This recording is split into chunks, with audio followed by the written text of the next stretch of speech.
ছেলের ব্যাপারে বলা হলো লাইফ সাপোর্টে ছেলে,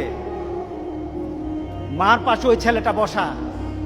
ছেলেকে কিন্তু মাঝে মাঝে ক্রিটিসাইজ করতো এই ছেলেকে, কারণ এই ছেলে নামাজ পড়ে, এই ছেলের দাঁড়িয়ে আছে, ক্রিটিসাইজ করতো।